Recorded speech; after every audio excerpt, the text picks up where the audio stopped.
darating ang araw na ang propeta Isa alayhi salatu wa salam ay bababa dito sa mundong ito. Siya po ay bababa. Kaya po, naging tayo ay Muslim, tayo po ay nabigyan ng mas idea kaysa po sa tayo ay Kristiyano. Sa Kristiyano po tayo din po ay naniniwala sa second coming ng Isa alayhi salatu wa salam. Bukos ang kanilang katuruan ay ubod po ng kamalian. Kaya po mga kapatid, darating ang araw ng paghukom na kung saan tayo ay huhukuman ng bakas. Na kung saan o mga kapatid, darating na araw, sa mundong ito mayroong taong gumagawa ng kabutihan, subalit hindi nagkagantimpalaan. Meron din mga tao na gumagawa ng kamalian, subalit hindi nakukulong. Maraming taong gumawa ng krimen o mga kapatid. Maraming taong pumatay na hindi nakukulong. Maraming taong nang rape na hindi nakulong.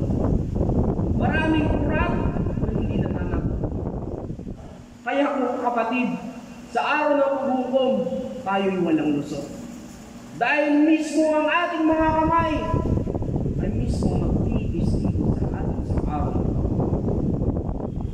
Kaya o mga kapatid, sa araw na ating kakatakutan o mga kapatid ang tinatawag na araw ng paghukom, na kung saan ay minsan din ay nabanggit na mayroong nanay na napagpapasuso sa kanyang anak na makakalimutan na mayroon sa pinapasuso na anak.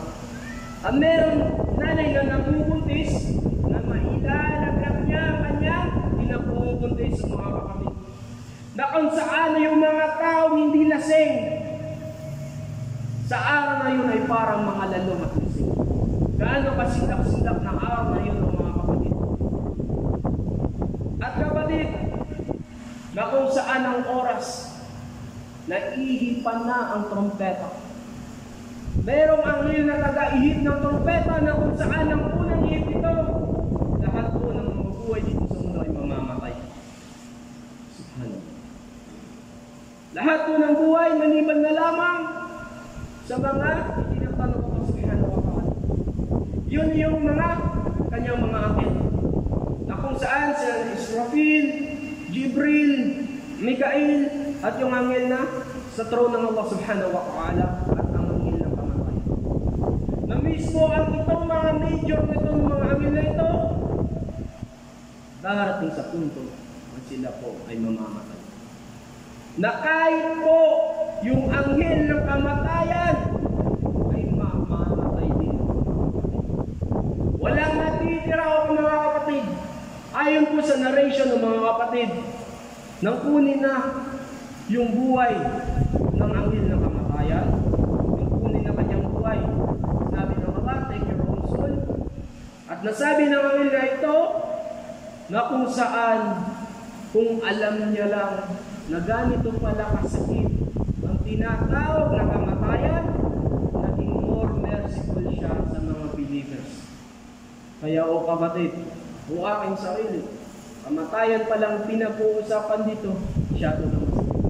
Na mismo, lumabas po sa narration na ito, na ang mismo ang anghel ay nagsabi, na kung malaman niya lang na ganito pala kasakit ang tinatawag na kamatayan, sana po'y naging more merciful sa mga believers. Kaya o mga kapatid, lahat po ng buhay ay mamamatay. At magsabi ng Allah Subhanahu wa ta'ala, nasaan na yung mga arrogant, nasaan na yung mga pride, nasaan na ang mga hari. Walang matira maliban sa Allah Subhanahu wa ta'ala.